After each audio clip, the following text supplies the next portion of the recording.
so that was a good trip. But I have to share this. This has nothing to do with praise or prayer. So he works for Bobcat, and they have a plant down in Mexico. Take a guess as to what those Mexican people make per hour down there. I can't convert to pesos, but I'd say 2.10. $3 to $4 an hour. 3 to 4. And it's like, I just couldn't help but to think about American greed, Yeah. you know. Well, I remember when I first started working for Northern Improvement, I made 205. So that's why I thought 210. Go back a few years from here, and that's where their economy is. But that's probably pretty good pay for them, though, if you convert that to pesos. And Yeah, but I was just like flabbergasted. But it was a new experience, definitely, for my son-in-law. yeah. Anything else? Praise that I got a really nice trip to Montana, and it was a little tricky coming home. Last Saturday, I was actually behind the hail that hit Laurel and Billings, because when I hit there was like snow, melted snow on either side of the road, but it was like a torrential downpour when I went through. So for 20 miles, it was like 25 miles per hour in order to see the road. That's how hard it was raining. But I was just thankful I wasn't in the hail, and then I just got through that. So, yeah, that's protection.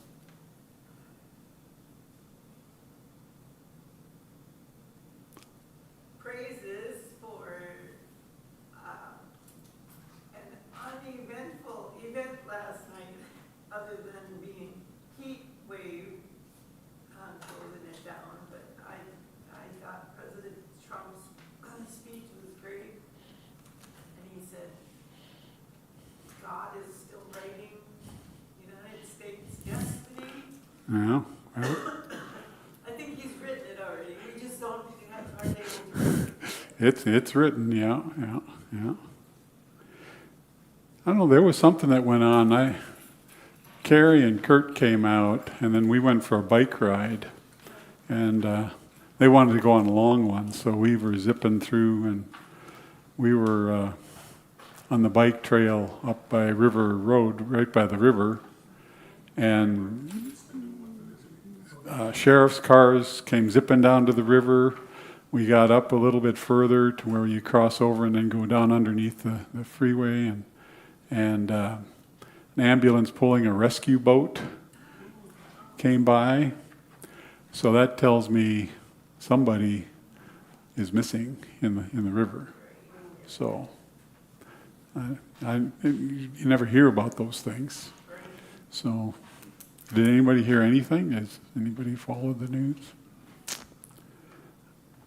I got to assume with the emergency sirens, even the ambulance was going full speed, emergency sirens, pulling their, as a rubber rafty boat kind of thing, which is obviously a rescue, search and rescue kind of deal. So, okay.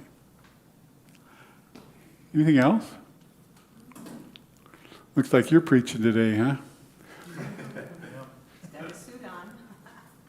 Boy, they don't cancel, do they? 4th of July? So, yeah, bring your family. We'll pray for you, though. Thank you. Still in Hebrews? Not today. Not today. Today we're talking about salvation. Oh, really? Not me, I guess. Good. Well, I'll keep you sharp on it. Anything else? Pastor John, he passed away Yeah, Oh, really? we heard about that. yesterday, or the day before Friday. Was it yesterday or was it the day before? I don't remember, it's a blur. Could have been yesterday. Yeah. Hmm. You know anything about arrangements yet, or? I don't. Yeah. She was a sweet lady. You know, she went to Israel with us, and was she, basically a walker. And she did most of what we did. Real trooper. Went to some of the places she couldn't get to, but she did really well. So Didn't complain one time that I'm aware of. she didn't, or No. yeah, no. I think was it in Getty? She didn't go up to En Gedi. Yeah. So yeah. Well. Now she's at peace. And then I think, what did she do? She organized at least 2 trips to Israel after that. For other Colorado. Colorado people. Yeah. I think there were 2 trips, weren't there? Yeah, at least. Yeah. Yeah. So she got the fever. Two more trips, yeah, she had a 23andMe thing done, and she was a lot of Jewish. Oh, really? Yeah, but she didn't know her sons are, Huh. yeah. Wow. So that means Brit's got some, huh? I do too, You do too, you know. huh? Wow. Both my son does too. Brittany's never had a test like that before. Yeah, but you'd almost have to. Yeah. Yeah. Okay. Neat. Anything else? Let's pray. Yahweh, we are thankful for this day. We're thankful that you brought this country 250 years of organized structure, which is incredible for any country to last that long. I think we may have the longest constitution that any country's ever had in place. So you've done remarkable things in the United States, and we thank you for that. And thank you for the celebrations that have been going on. We're really thankful that yesterday was a wonderful day, and so far as we know, it was fairly uneventful. I don't know about this, if there was somebody missing in the river or what. Maybe it was just a heart attack or something like that, who knows. But they were out there, so whatever that situation was, we leave that in your hands. We're really thankful that Carlene's kids made it back here safely, and her son-in-law made that trip to Mexico and back, and that's a lot of travel, and just thank you for those safe travels. We thank you for Judy's safe trip to Montana, the fun that she had, the fact that she missed out on the hailstorm was a good deal. The rain is hard, but hail's worse, and we're just thankful that she missed out on that.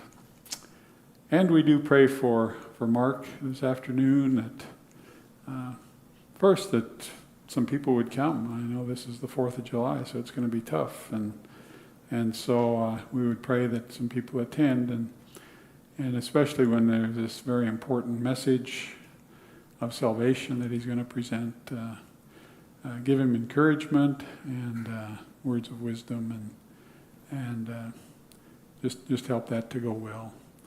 And we do thank you for Anki's life, the impact she's had on so many people, and her passing is hard on family. So we do pray for them and to encourage them, and just hold up all that Anki stood for, and that her heritage would be passed on to her kids and grandkids and great-grandkids, etc.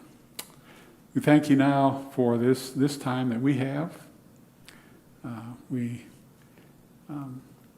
constantly look for your son to return for his church, but there are so many things that are happening and are going to happen, and we're just glad that we can be here and witness some of those things.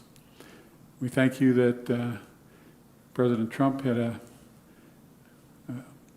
nice trip here, a successful trip, and that all went well. And now thank you for this time. Encourage us and watch over us. In Jesus' name we pray. Amen.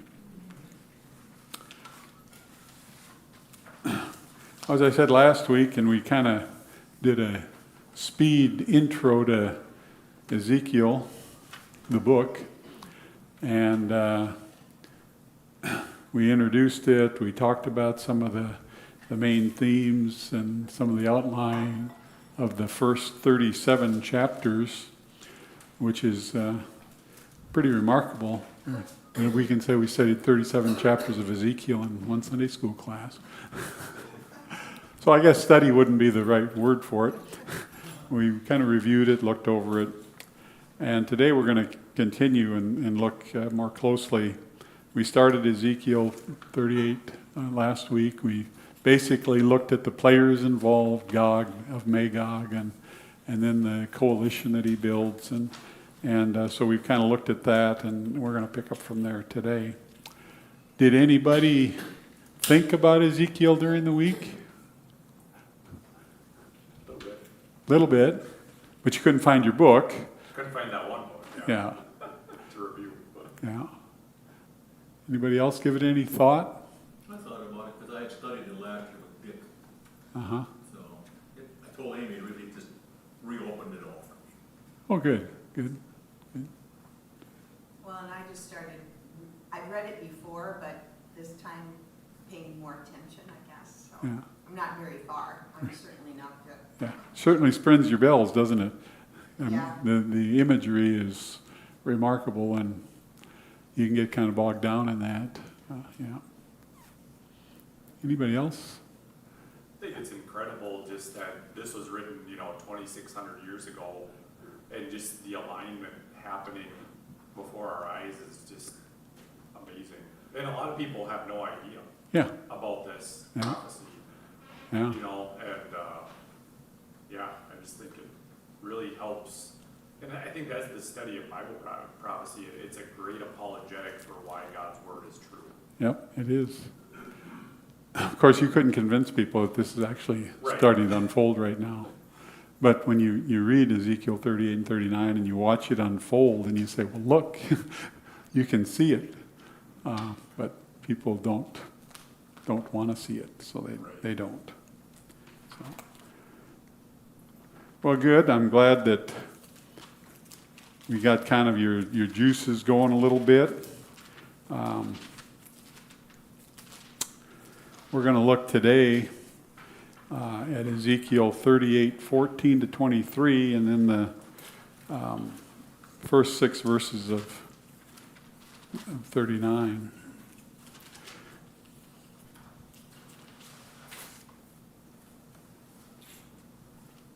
Pastor John, what chapter did you say? Ezekiel 38 and 39. I opened my Bible up to it, and I'm usually an electronic Bible, but I've got a note here over on chapter 37 in the dry bones prophecy, and my little note says, the world has hated the Jews almost forever. God is not forgotten, not forsaken. So when you see chapter 37, and I don't know, I probably wrote that 10, 15 years ago. I don't know when I wrote that. But even then, I was impressed that God does not forget his Jewish people, that he remembers them. I think it's interesting in chapter 37 there where it kind of talks about just the noise and the rattling of these bones starting to come together. And just, you see like today, in the last, 80 years or whatever, just the noise that the nation of Israel has made on the world scene. Like everybody's talking about Israel. Yeah, This little country that's about 0.02% of the world's population, they have everyone's attention. yeah, It's becoming noisy and rattly, yeah. and stuff. It's getting people's attention. I think that's something that's really interesting in that, just that beginning part of everything coming back, together. Yeah. Right, I mean, look at, in verse 30, in chapter 37, verse 4, O dry bones, hear the word of the Lord. And then you go down to the end of verse 6, then you shall know that I am Yahweh. You know. And that's what this is. You know, if you don't get anything else out of Ezekiel, get that. The whole purpose is so that the world knows Yahweh. So, well, I wonder,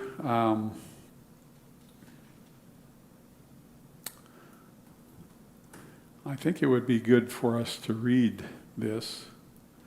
So, maybe if we broke it into chunks. Ryan, could I have you read chapter 38, verses 14 through 17? Sure. Therefore prophesy, Son of man, say to God, thus says Yahweh God, on that day when my people Israel are living securely, will you not know it? You will come from your place out of the remote parts of the north, you and many peoples with you, all of them riding on horses, a great assembly and a mighty army. And you will come up against my people Israel, like a cloud to cover the land. It shall come about in the last days that I will bring you against my land, so that the nations may know me, when I am sanctified through you before their eyes, O God. Did you say through 17? Yep, through 17. Thus says Yahweh, God, are you the one whom I spoke in former days through my servants, the prophets of Israel, who prophesied in those days for many years that I would bring you against them?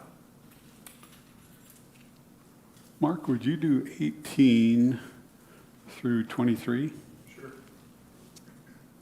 And it will come to pass at the same time, when God comes against the land of Israel, says Yahweh Elohim, that my fury will show in my face. For in my jealousy and in the fire of my wrath I have spoken. Surely in that day there shall be a great earthquake in the land of Israel, so that the fish of the sea, the birds of the heavens, the beasts of the field, all creeping things that creep on the earth, and all men who are on the face of the earth shall shake at my presence. The mountains shall be thrown down, the steep places shall fall, and every wall shall fall to the ground. I will call for a sword against God throughout all my mountains, says Yahweh Elohim. Every man's sword will be against his brother. And I will bring him to judgment with pestilence and bloodshed. I will rain down on him, on his troops, and on the many peoples who are with him, flooding rain, great hailstones, fire and brimstone. Thus I will magnify myself and sanctify myself, and I will be shown in the eyes of many nations. Then they shall know that I am Yahweh. And then I'll read verses 1 through 6 of chapter 39. And you, son of man, prophesy against Gog, and say, thus says Elohim Yahweh, behold, I am against you, O Gog, the prince of Rosh, Meshech, and Tubal. And I will turn you around and lead you on, bringing you up from the north and bring you against the mountains of Israel. Then I will knock the bow out of your left hand and cause the arrows to fall out of your right hand. You shall fall upon the mountains of Israel, you and all your troops and the peoples who are with you. I will give you to birds of prey of every sort and to the beasts of the field to be devoured. You shall fall on the open field, for I have spoken, says Elohim Yahweh. And I will send fire on Magog and on those who live in the security in the coastlands. Then they shall know that I am Yahweh. I think all three of us got to say that, didn't we? Didn't you read that? I know Mark did. Yep. So that's the passage we want to look at today. and I've given you some notes that we'll go through. Feel free to jump in whenever you want. I've written some goals of things that you might pick out of here. Certainly trace how God sovereignly governs both the timing and outcome of Gog's invasion. We're going to mention this, but I want it to be on your mind that Gog may think that this is his idea. He may conceive of the idea, but it's God that's making him do what he's going to do.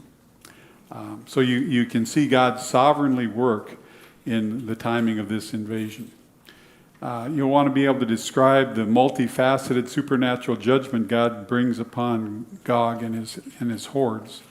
We just read that passage starting 39 where all the troops came in and God made them drop their armaments and then they died on the mountain. So we'll see that. Explain the prophecy's repeated theological purpose, the display of God's greatness, holiness, and lordship before Israel and the nations, and distinguish Ezekiel's Gog-Magog invasion from other end times battles. And we're going to look at two of them, Armageddon and the Gog-Magog rebellion in Revelation 20. So we'll discuss those at the end of class.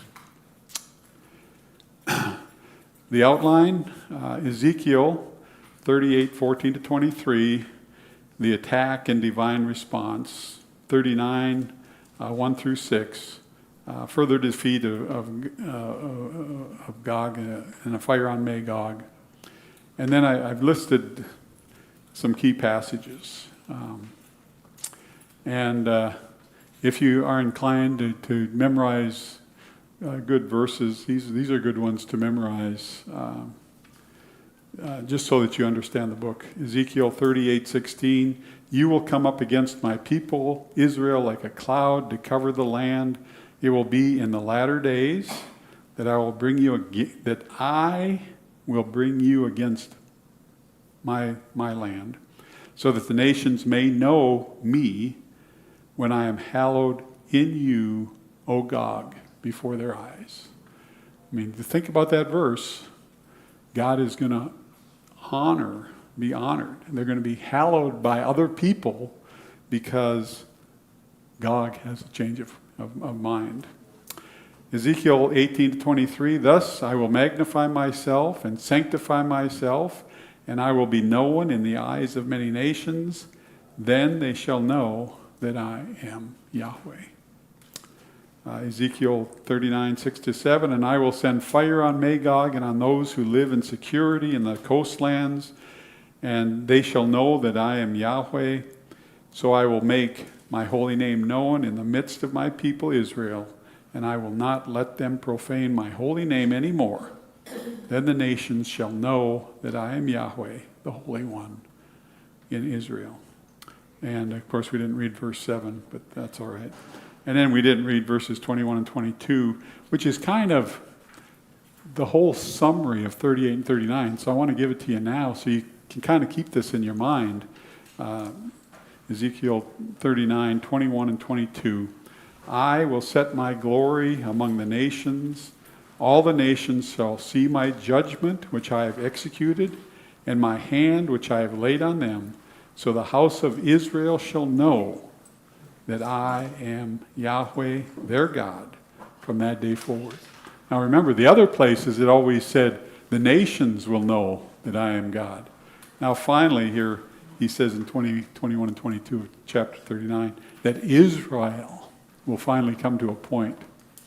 But it's going to take some work, because after this battle, and maybe this is where Andy gets his two-pronged idea. What did you call that? Double like something? Two-phase. Two-phased approach. Kind of like, yeah. Because when does Israel know Yahweh? At the end of the tribulation. That's when they finally get it. This process starts though. But this process early on. starts early Right. and doesn't really end until the end of the tribulation. So that's the process. Some background notes. Having set the stage in verses 1 to 13, the prophecy now turns to the invasion itself, and more importantly, to Yahweh's dramatic intervention.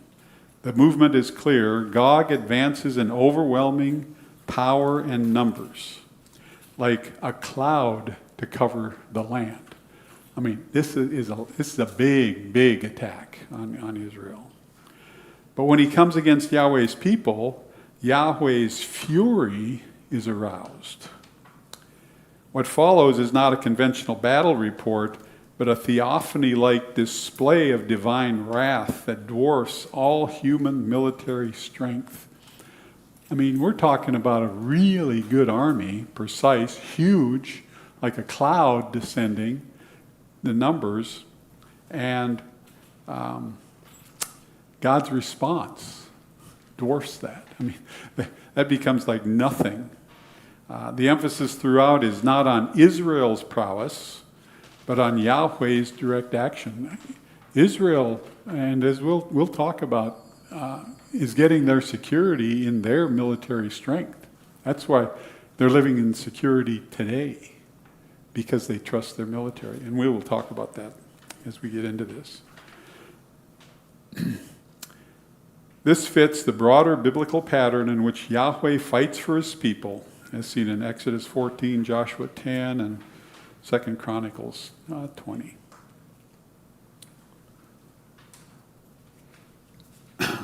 Point 4, Yahweh brings Gog against his land. On that day when my people Israel dwell safely, will you not know it? People are watching, and all of a sudden you start to feel safe and secure, and will Gog not notice that? Then you will come from your place out of the far north. It will be in the latter days that I will bring you against my land. And that's that key verse. So the nations may know me when I am hallowed, O Gog, before their eyes. The invasion is permitted and directed by Yahweh for the express purpose of self-revelation. He's bringing all this about. I mean, certainly it's to start to rattle the Jews, because the Jews are not responding very, very well to God in our day. And so certainly he's going to rattle them, but he's going to rattle the world. He wants to reveal himself. And this is the start of the big revelation that the world may know that I am Yahweh. This does not make Yahweh the author of evil. Gog's scheme is his own. Verse 10, thoughts will arise in your mind. So God is allowing, Yahweh is allowing Gog to do his thing. And at that time, it is to attack Israel. One of the things to keep in mind is that nowhere does it say that they're going to attack Israel because they hate Israel. You know, that's what we see now. We're going to attack Israel because they need to be wiped off the face of the earth. It doesn't say that in Ezekiel. What it says in Ezekiel is that they're going to come for your wealth, for your resources, for all that you've built up. And we're going to come for those things and take those things away. We want them. You don't need them. And like you said, they're only 0.02% of something of the globe. So how can they? We've got a bigger army than they've got people. So we shouldn't have any problem. Well, this is Gog's idea, right? So Gog has thought this up. And of course, he's being used by God. Just like the Babylonians were, just like the Assyrians were. They were used by God to bring judgment. And what did God do with those people eventually? Turn around and judge them. So you were talking about coming after their wealth. I remember when we were in Israel in 2017, they were talking about how Israel they were innovators in agriculture, tech, medicine. They had recently discovered large deposits of oil, and everything that they touch, these desert valleys were lush and green, and they are becoming a very wealthy nation. Well, they've tapped natural gas resources, and they're now, since Russia kind of turned the valve off on natural gas is flowing out of Israel to Europe. I mean, wow, who'd have ever thought? You know, when we were there, I was impressed by, in Gaza, when Israel controlled that, they had all these greenhouses.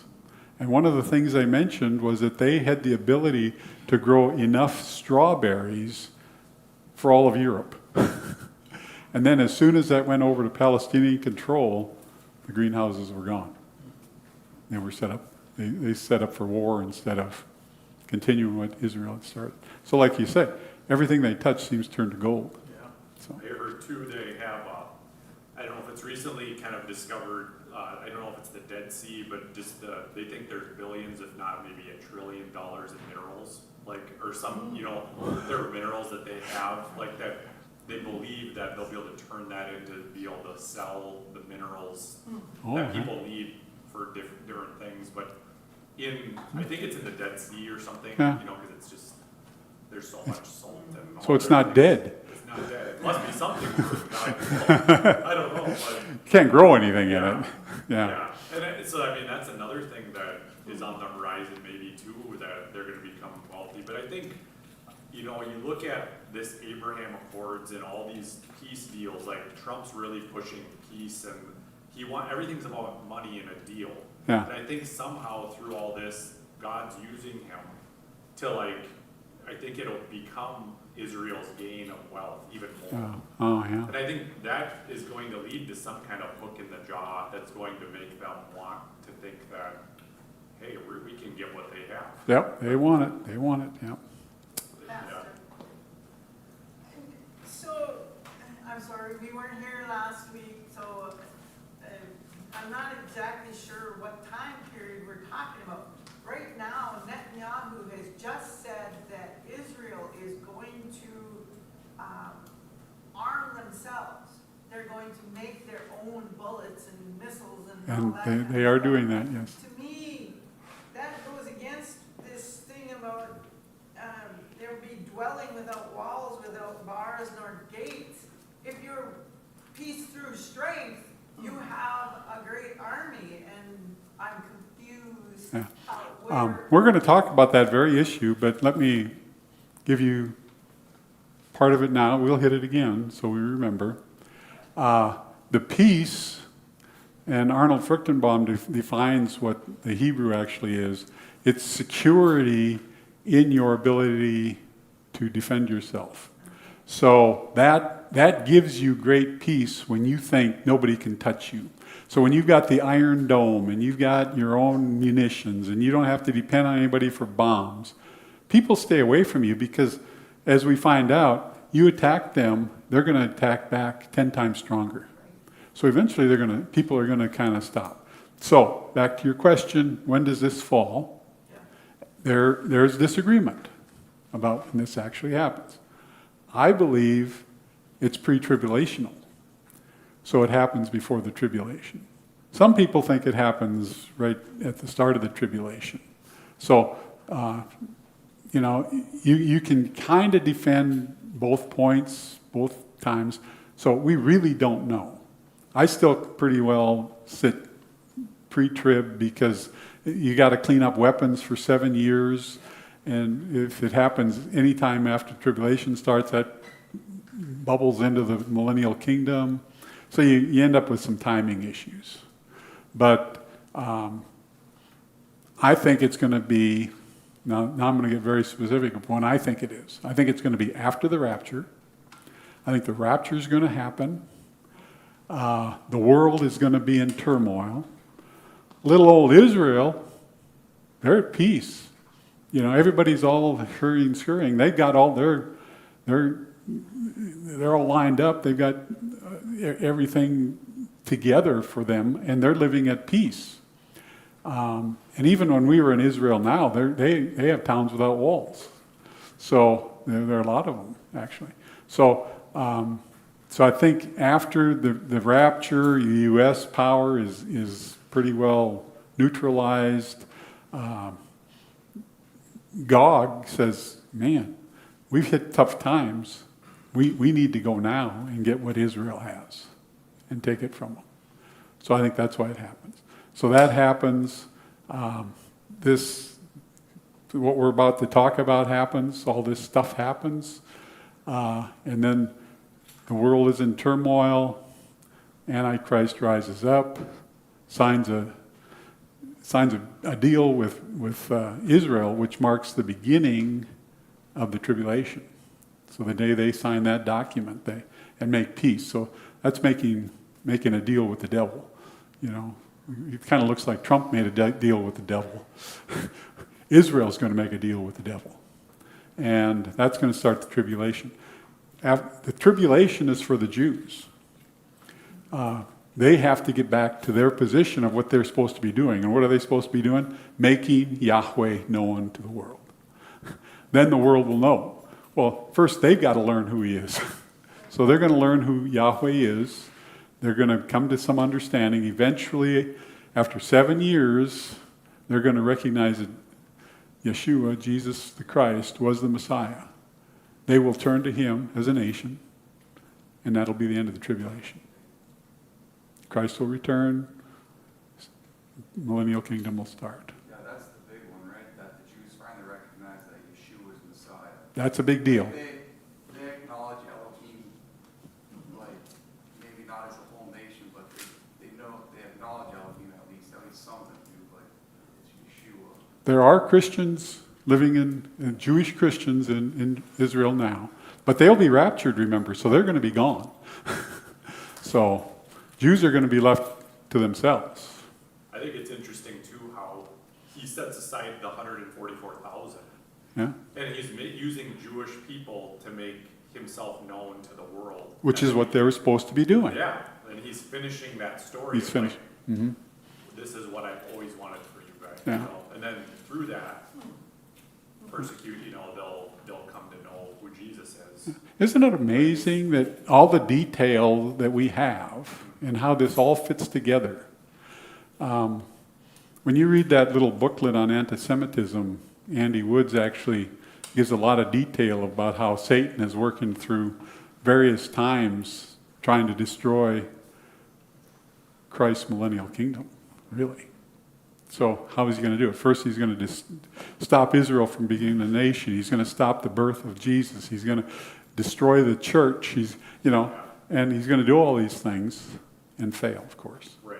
This is another one. The Gog Magog is another failed attempt to get rid of Israel.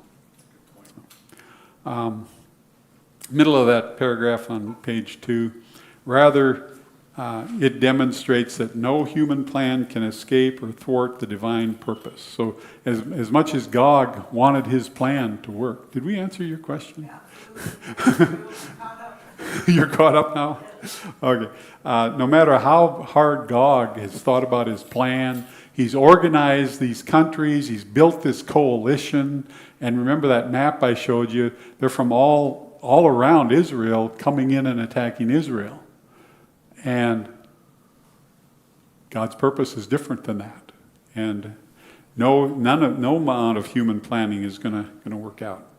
The same God who hardened Pharaoh's heart in Exodus and raised up Assyria as the rod of my anger in Isaiah 10 now draws Gog like a fish on a hook. And you use that illustration, right? He's going to hook him by the jaw. That's what this is. God has got him by the hook in his mouth, and he's pulling him to Israel. And Gog's got the idea and the plan. It's going to be thwarted. Point 5, the nature of divine judgment. And we see that in 38, 18 to 22, and 39, 3 through 6.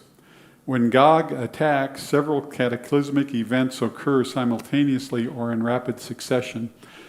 And there's one thing I want you to notice. I want you to think back to the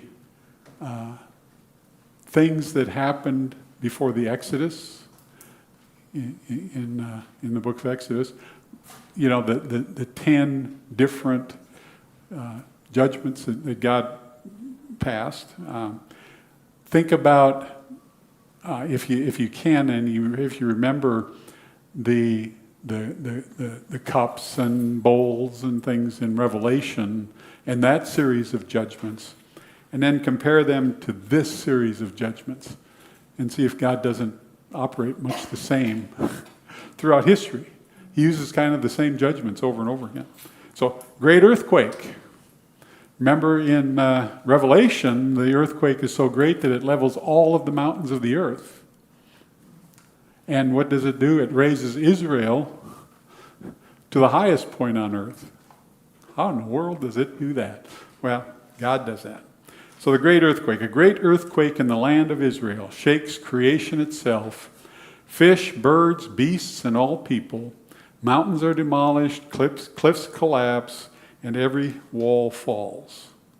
This is cosmic scale trembling before Yahweh's presence. I mean, wow. That's going to happen.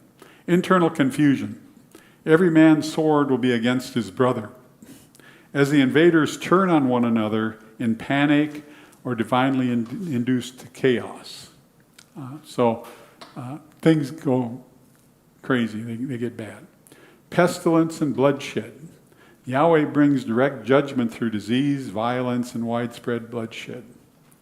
There's weather catastrophe, almost as bad as what Judy saw in Montana. Torrents of rain, hailstones, fire, and brimstone. I thought about brimstone. What is that? That's burning sulfur. And I'm wondering if these are volcanoes that are erupting. And I raised that question. I don't know. But I thought, well, where is this brimstone going to most likely come? It could come from asteroids, I suppose, or something like that. But volcanoes would be useful. So they're poured out on Gog, his troops, and the nations with him. Just recall Sodom and Gomorrah. And anticipating future judgments in Revelation 8 through 16. Disarming and slaughter. In Ezekiel 39:3, Yahweh strikes the bow from Gog's left hand and the arrows from his right hand, rendering him militarily powerless.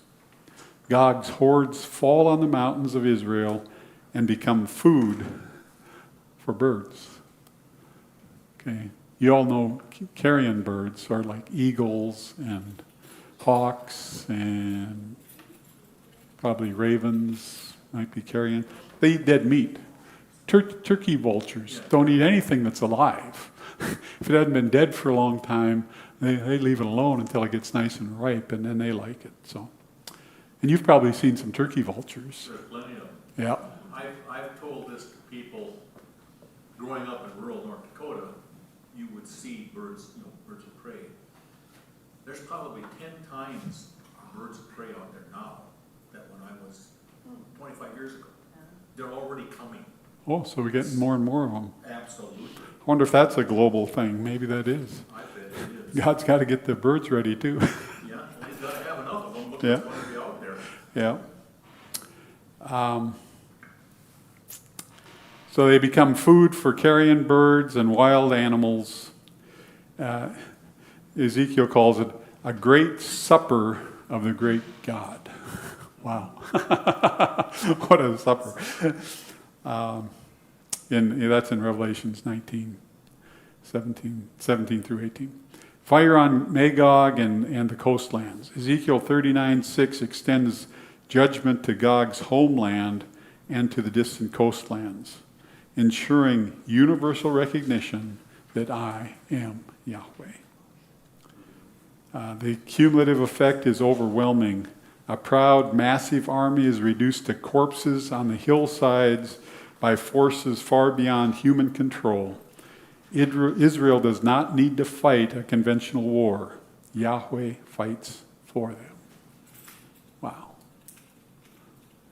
I don't know how long I've thought this, but I always thought it'd be neat if this was before the rapture.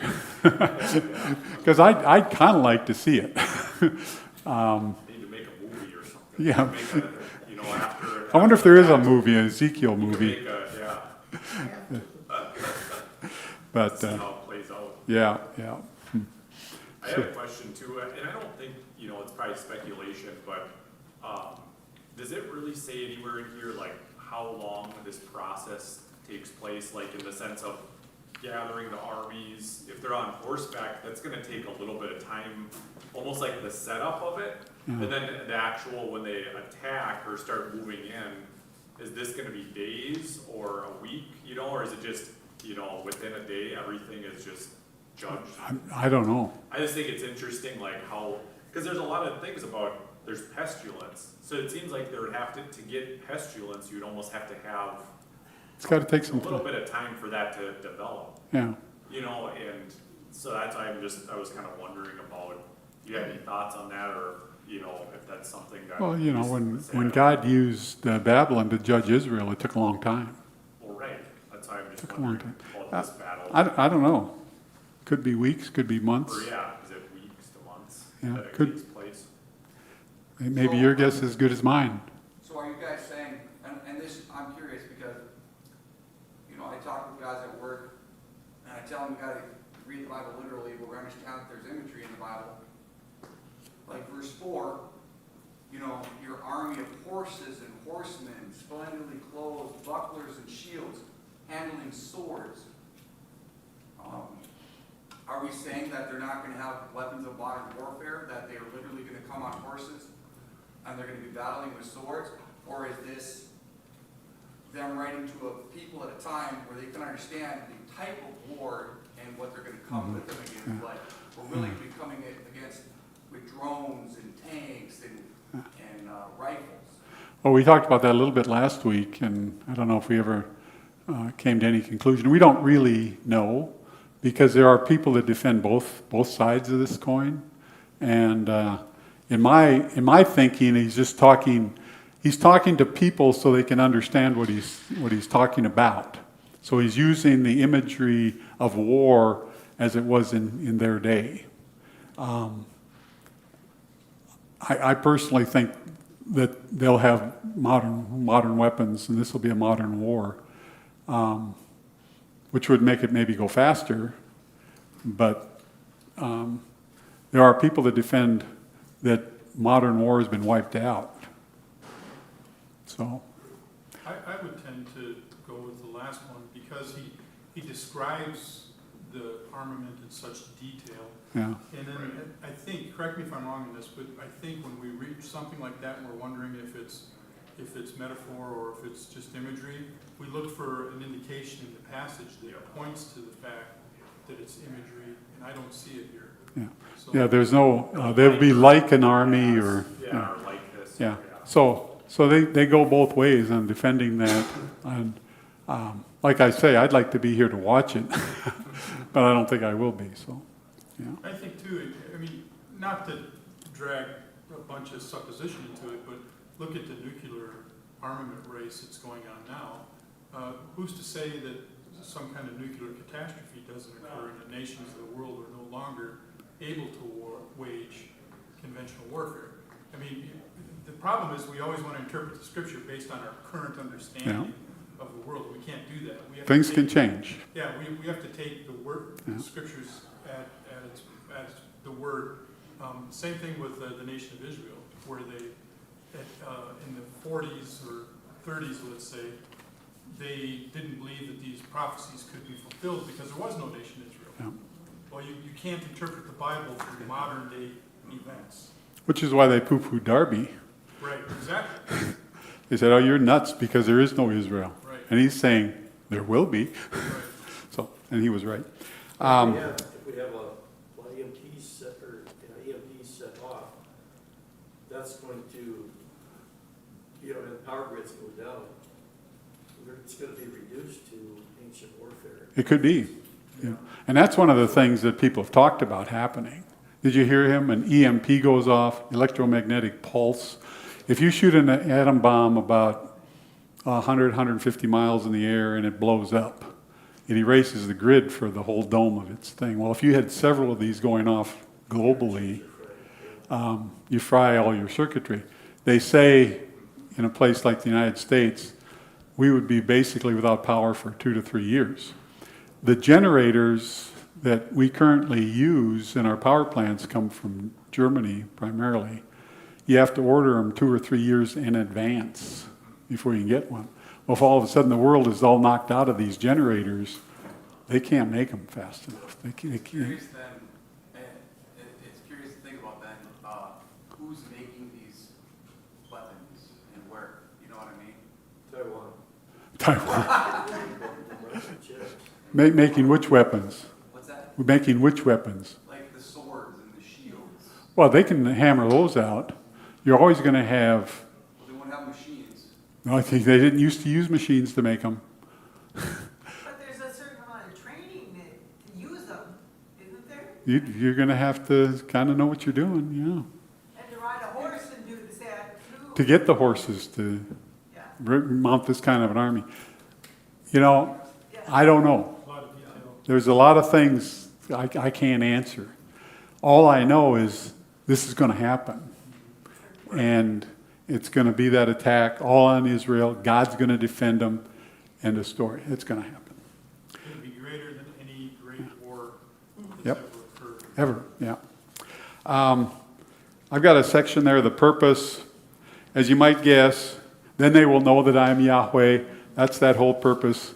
I wanted to just take a couple of minutes to look at this, distinguishing this battle from others, point 7 on your notes. You can fill in what I just kind of skipped over. It's important to distinguish Ezekiel's prophecy from other prophetic battles. Compared with Armageddon, that's Revelation 19, Zechariah 14, Joel 3. Armageddon involves the Antichrist forces gathering against Jerusalem at the end of the tribulation when Christ returns personally to destroy them. Ezekiel 38 and 39, by contrast, features a different coalition, primarily from the far north, with specific allies coming against Israel while the nation is living in safety. This suggests a period of relative peace rather than the height of Antichrist persecution. The emphasis in Ezekiel is also on supernatural cataclysms rather than the visible appearing of Christ, though the passage remains compatible with all of our premillennial timelines. Comparing this battle with Revelation 27 through 10, the Gog, Magog at the end of the millennial kingdom. Okay, that's at the millennial kingdom. Revelation's Gog, Magog rebellion occurs after Christ's 1,000-year reign and is ended immediately by fire from heaven with no extended burial or cleanup described. Ezekiel 38:39, however, includes 7 years of weapon burning and 7 months of burial to cleanse the land, making it difficult to place at the end of the millennium. The invasion also occurs while restored Israel is dwelling securely in unwalled villages. That's Ezekiel 38:8 and 11, which fits better before the tribulation than after it.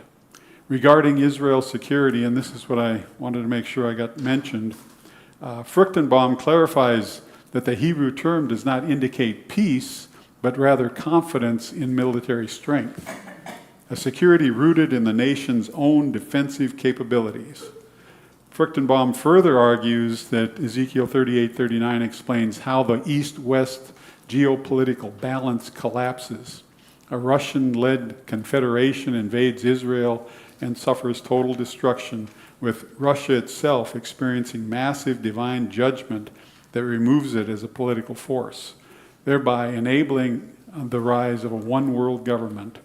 Therefore, the two passages are best understood as distinct events that use similar language to describe the ultimate hostility against Yahweh and his people. That make any sense? Yeah. United States is not in there. You know, if you search the whole Bible, we're never mentioned. Because why? the church is gone. U.S. has fallen into collapse. It's amazing that after the rapture and all, Russia remains strong. So, and Gog builds his army. And of course, the Muslim countries that they partner with, they're all here. They didn't lose anybody. So, yeah, quite a deal. Comments, questions? So that when it's described at the end of the millennium, the Gog Magog terminology, is that language that's being used to kind of help draw people's attention to, like, hey, remember that, this is like that, but it's not Gog Magog, you know, it's like almost like reminding them of, like, it's going to be like that kind of a. Except I don't have a problem believing that the whole rebellion against God, you know, Satan is released from bondage. Right. And he stirs a rebellion, and I have no problem believing that that comes from the same area, Gog of Magog. So it could all start there, the rebellion. So I want to, if you go to page 4, I have this application takeaway, and I just want to close with that. And I'm going to use Psalm 46 as a closing prayer. So. Week 2 highlights Yahweh as the divine warrior who defends his people and will not allow his name to be mocked forever. The God who thundered at Sinai and parted the Red Sea still acts decisively in history. Key applications include fear Yahweh, cultivate holy reverence, knowing the nations will one day tremble before his presence. Rest in his defense. Whether facing personal attacks, cultural hostility, or geopolitical threats, our ultimate security rests in Yahweh's zealous love for his own. And bear witness. Because this event is designed to make Yahweh known, our lives and words should point others to the one true God before that day arrives. Let me just pray Psalm 46, and we'll close. God is our refuge, a very help in trouble. Therefore we will not fear, even though the earth be removed, and though the mountains be carried into the midst of the sea, though its waters roar and be troubled, though the mountains shake with its swelling. Selah. There is a river whose streams shall make glad the city of God, the holy place of the tabernacle of the Most High. God is in the midst of her, she will not be moved. God shall help her just at the break of dawn. The nations raged, the kingdoms were moved. He uttered his voice, the earth melted. Yahweh of hosts is with us. The God of Jacob is our refuge. Selah. Come, behold the works of Yahweh, who has made desolations in the earth. He makes the wars cease to the end of the earth. He breaks the bow and cuts the spear in two. He burns the chariot in the fire. Be still and know that I am God. I will be exalted among the nations. I will be exalted in the earth. Yahweh of hosts is with us. The God of Jacob is our refuge. Selah and amen.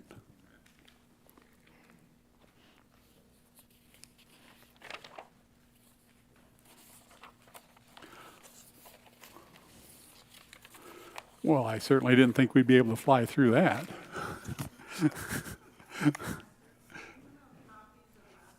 Yes, I'll get you some.